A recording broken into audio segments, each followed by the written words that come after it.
این اولین باریه که من به شهر لندن میام. این شهر همیشه تو لیست جاهای دیدنی من بوده و قراره که تو چند روز آینده جاهای دیدنی شهر رو با هم بگردیم.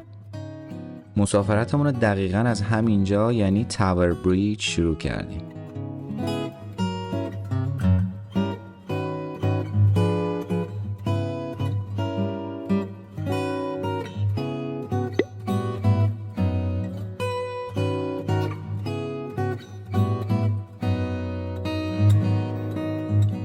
مجموع 35 تا پل تو شهر لندن وجود داره که معروف ترینش تاور بریجه. ویژگی اصلی این پل دو طبقه بودنشه که قسمت پایینش متحرکه و زمانی که کشتی‌های بزرگ در حال عبور هستن، افراد میتونن به صورت پیاده از قسمت بالاش به رفت آمدشون ادامه بدن که این اتفاق در زمان خودش بی‌نظیر بوده.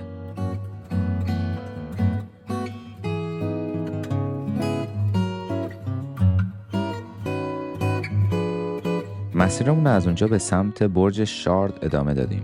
برج شارد در لندن با 309 متر ارتفاع و 72 طبقه در سال 2012 تکمیل شد و بلندترین برج در اروپای غربی شناخته میشه. ولی ششمین برج بلند قاره اروپا است، چون تمام 5 تا برج بلند اول این لیست در کشور روسیه قرار داره.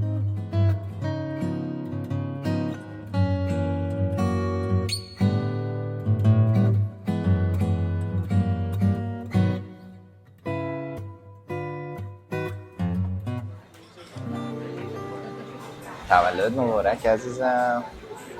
چیرز.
صبح بخیر. امروز روز دوممونه توی لندن. دیروز رفتیم یه عالمه جاهای مختلف شهر رو گشتیم. امروز قراره بریم یه عالمه جاهای جدید.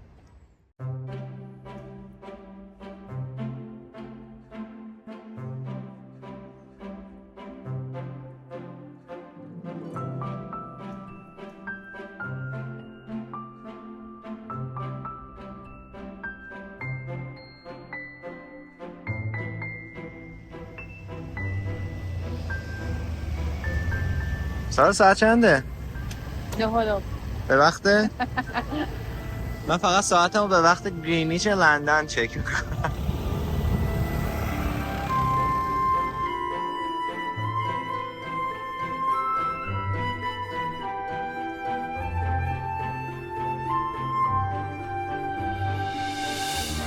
روز دوممون رو از بیگ بن شروع کردیم. بیگ بن در ضلع شمالی ساختمان پارلمان انگلیس قرار داره و دلیل نامگذاریش هم زنگوله بزرگ 13 تنی هست که هر یک ربع ساعت به صدا در میاد.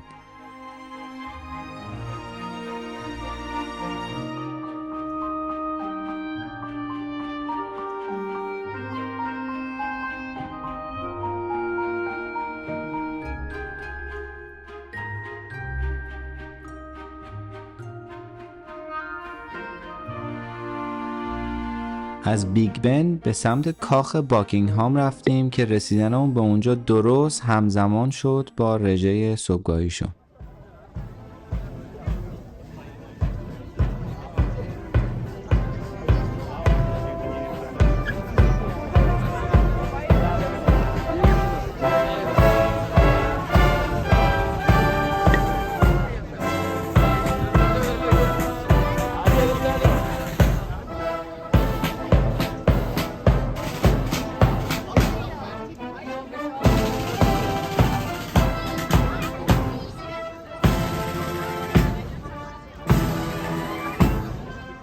ملکه ویکتوریا از سال 1837 میلادی به کاخ باکینگهام نقل مکان کرد و تا امروز این کاخ بزرگترین کاخ سلطنتی فعال دنیا و اقامتگاه اصلی خاندان سلطنتی بریتانیا است و جالبه که بدونید سالیانه حدود 110 میلیون پوند هزینه نگهداری از این کاخ میشه.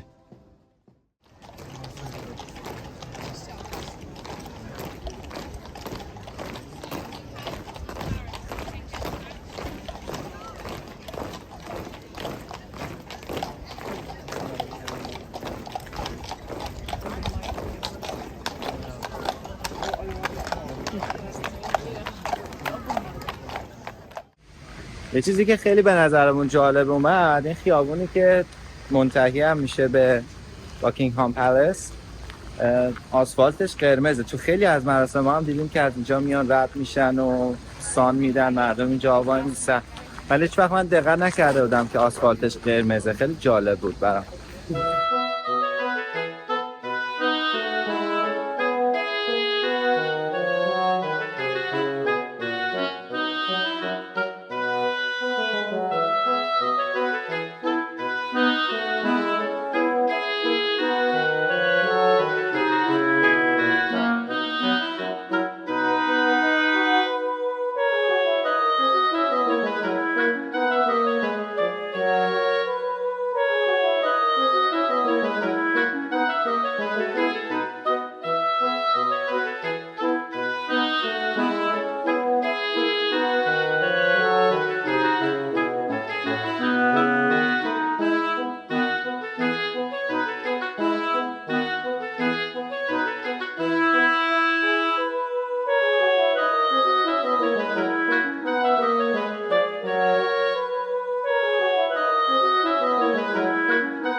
اینجا دیگه قشنگ به بازار خیس ووهان تبدیل شد.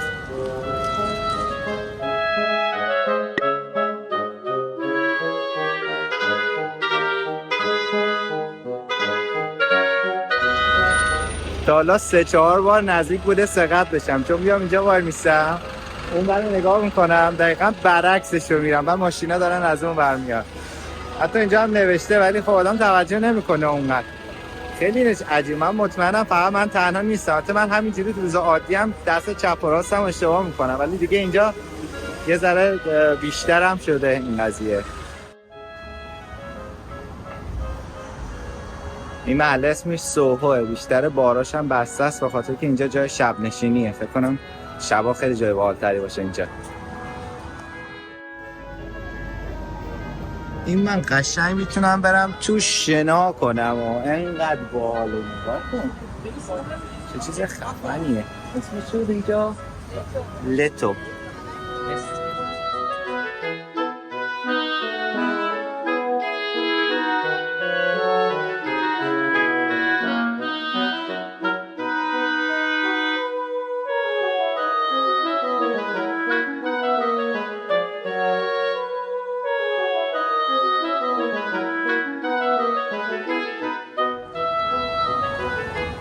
ساعت 5 بعد از ظهر ما همچنان داریم میگردیم و همچنان جای جالب داره اینجا برای دیدن. داریم میریم به سمت کاتدرال.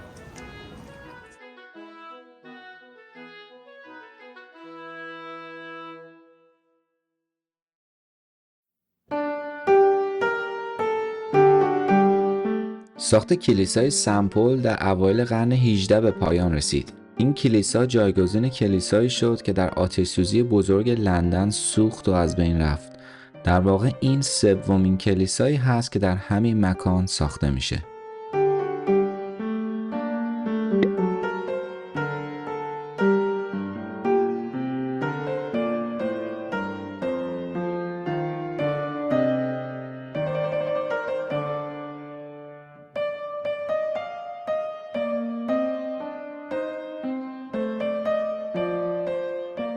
در روز 2 سپتامبر 1666 آتش‌سوزی بزرگی تو لندن شکل گرفت که 3 روز ادامه داشت و تقریباً تمام شهر رو نابود کرد که شاید بشه گفت این تلخ‌ترین اتفاق این شهره.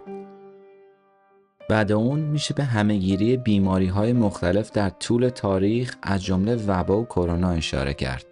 روی این دیوار 228,000 تا قلب به عنوان یادبود قربانیان بیماری کرونا در شهر لندن نقاشی شده.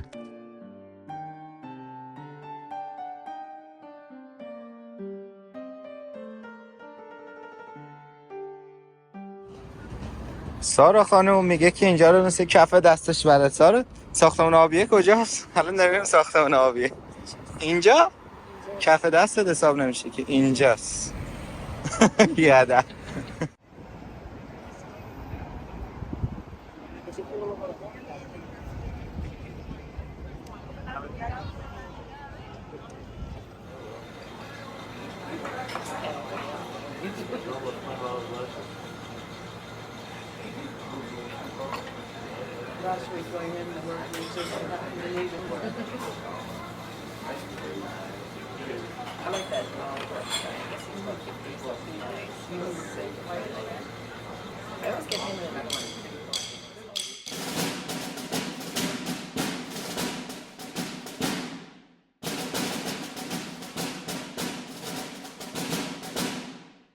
یکی از جذاب‌ترین کارهایی که تو لندن میشه انجام داد رفتن به پاب‌هایی هست که معمولاً همه جای شهر وجود دارن.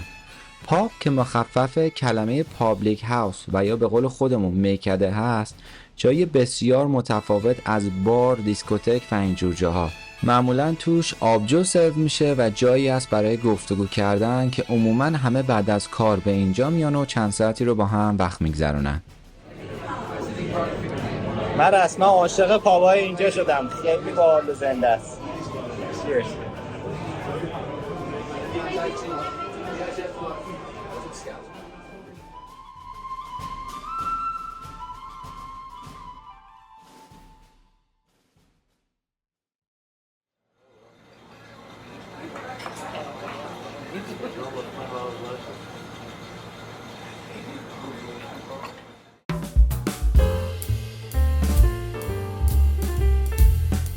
صبح بخیر. امروز روز سومه که توی لندنیم.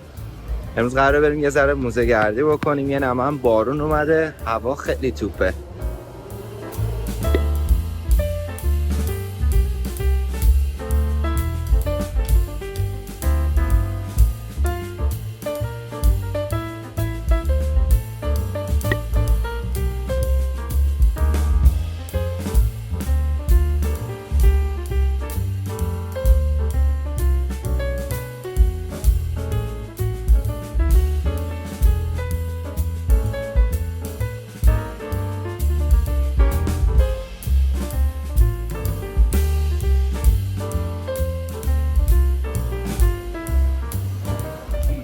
اومدیم به هرو، فروشگاه معروف به انگلیسی. به نظرم قسمت خوراکیاش خیلی خفنه. بریم بهتون نشون بدم.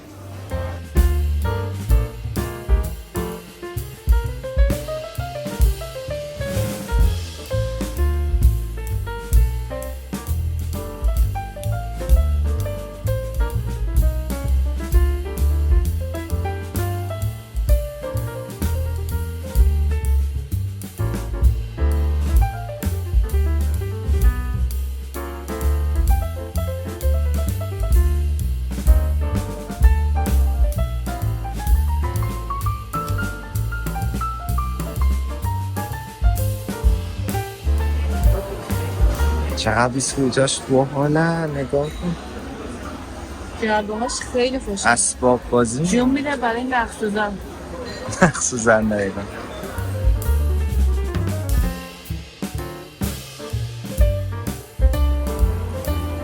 دنبال یه مجسمه خیلی معروف که از پرنس دایانا توی این فروشگاه بودیم، ولی گفتن که ریمووش کردن. با اونرش عوض شده و اونر جدیدش برداشته و مجسمه رو.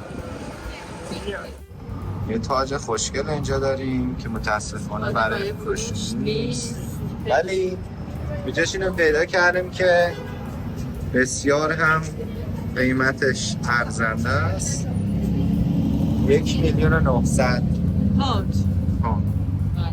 بله، مفت.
موزه ویکتوریا آلبرت یکی از شناخته ترین موزه های جهان در سال 1852 تأسیس گردید و به نام ملکه ویکتوریا پرنس آلبرت نامگذاری شد.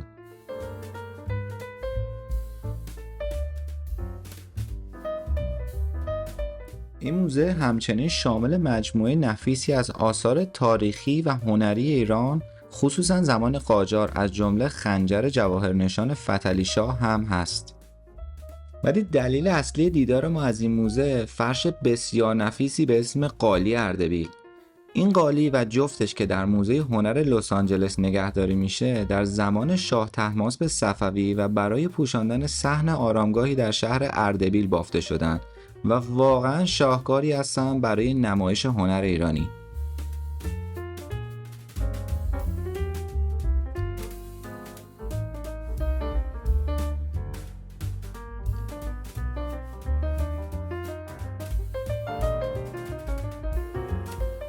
از قسمت‌های دیگه قابل توجه در این موزه هم میشه اشاره کرد به مجموعه قالب‌گیری شده از نمونه‌های اصلی، از جمله مجسمه داوود اثر میکلانژ.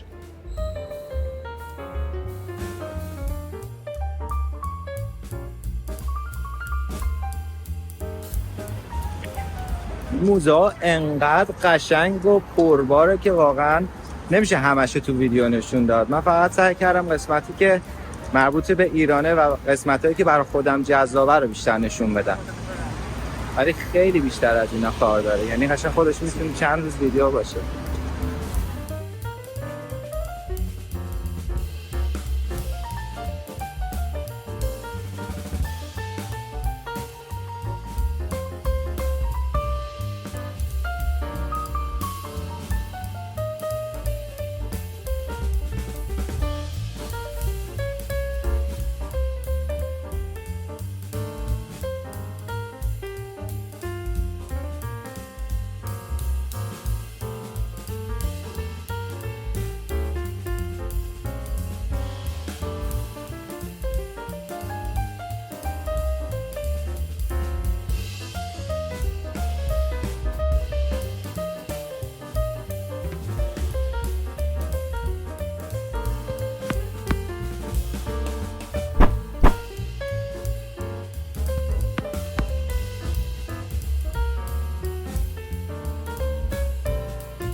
رسیدیم به بریتیش میوزیم. همیشه دوست داشتم قسمت ایران اینجا رو ببینم. میدونم که خیلی از آثار باستانی ایران توی قسمت ایران این موزه هستش.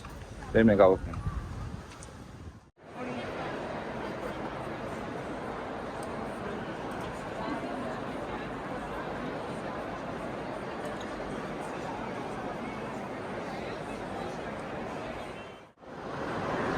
دارم مستقیم میرم سمت قسمت ایرانش.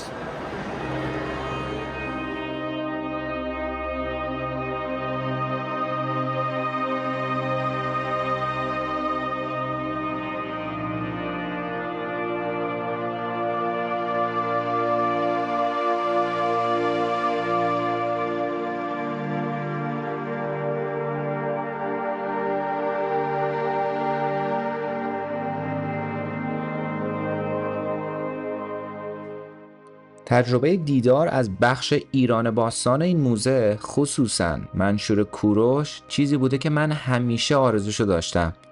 این مجموعه که تاریخش تا 5000 سال پیش برمیگرده، واقعاً تجربه عجیب از تاریخ پرشکوه ایران و آرزو میکنم هر کسی که به این موضوع علاقه‌منده حداقل بتونه یک بار به اینجا بیاد.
قسمت ایران رو تموم کردم، دارم میرم قسمت مصر. مصر جز اون جاهاییه که من آرزوی دیدنشو دارم.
تمام چیزهای مصری همیشه برای من رمزآلود بوده.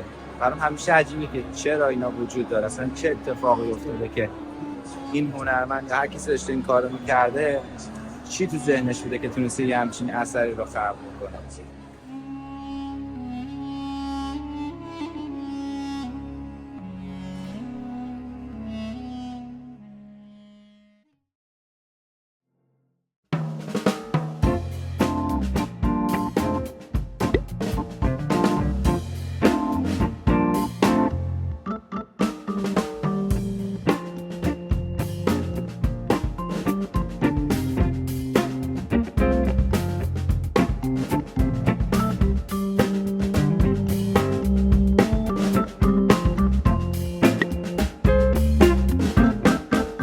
مترو لندن که همه اونو به اسم آندرگراند میشناسن، قدیمی ترین شبکه ترابری زیرزمینی هست که در سال 1863 تأسیس شده. این مترو شامل 272 تا ایستگاه میشه و طول تمام شبکه به 402 کیلومتر میرسه.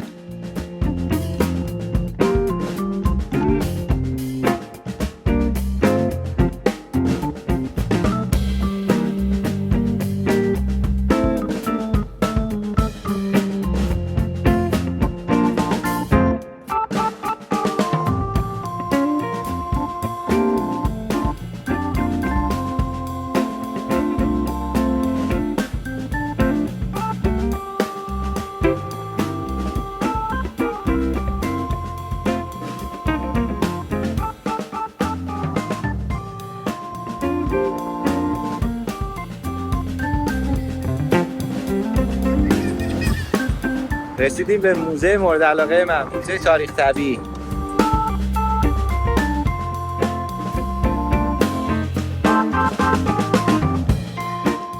موزه تاریخ طبیعی لندن بدون شک یکی از جذابترین موزه ها برای افرادی هست که علاقه‌مند به حیات وحش و زمین شناسی هستند.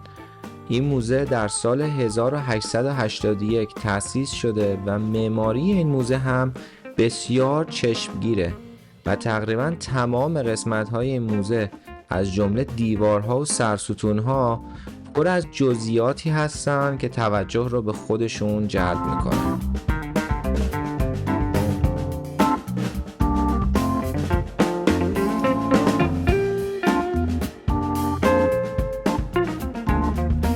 این موزه شامل 80 میلیون نمونه از 5 بخش زمین شناسی، گیاه شناسی، حشره شناسی، دیرینه شناسی و جانور شناسی میشه که در نوع خودش بی‌نظیره.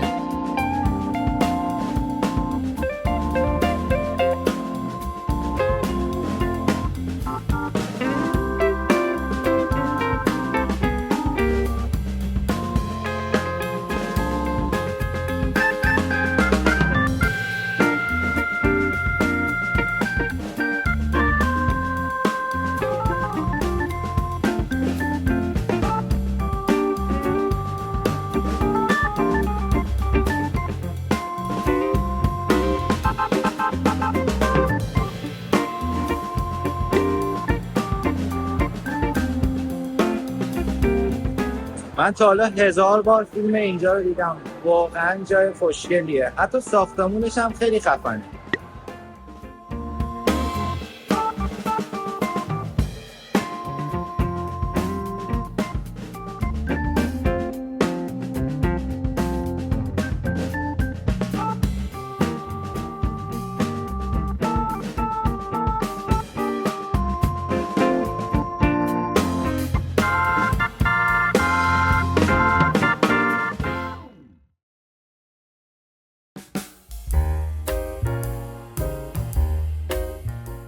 تالار اصلی موزه تاریخ طبیعی لندن برای 112 سال میزبان فسیل 32 متری دایناسوری با اسم مستعار دپی بودش که از سال 2017 جاش رو به اسکلت یک وال عظیم‌الجثه 25 متری داد که 3.5 تن وزنشه و با اسم مستعار هوپ و یا همون امید شناخته میشه.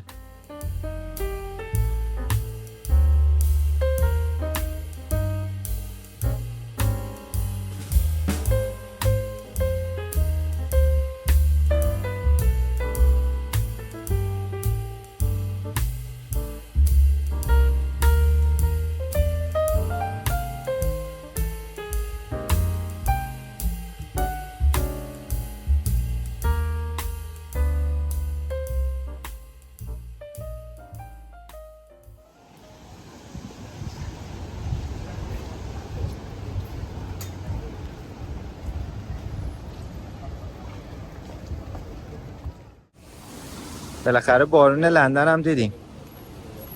همچین بارونی هم نیست. نه واقعا اوکیه.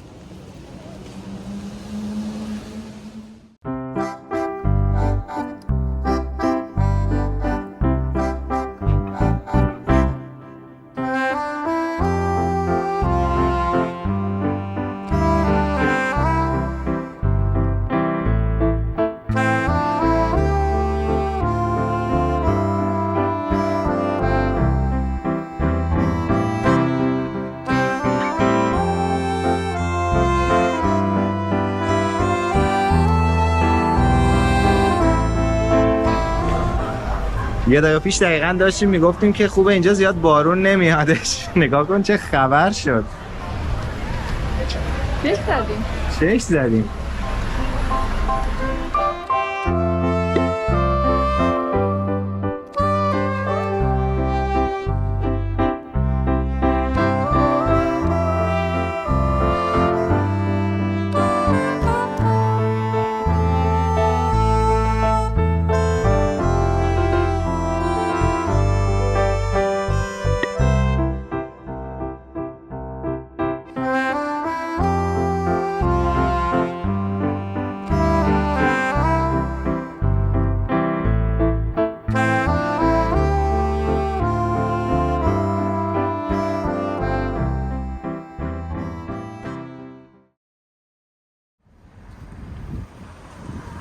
یه چیزی چند بار اتفاق افتاده برام، طرف رو نگاه میکنم داره رانندگی میکنه، بعد میگم این چقدر کوله، مثلا تو کمر اومده بیرون داره عکس میگیره یا سرش تو گوشیشه و اینا، بعد نگاه میکنم اینو اصلا این راننده نیست، بغلیه راننده است. هنوز برای این قضیه جا نیفتاده. از خیابون رد شدنم که قشنگ 4-5 بار داشتم سقط میشدم، اون رو نگاه میکنم قشنگ میرم میبینم ماشین داره از پشت میاد.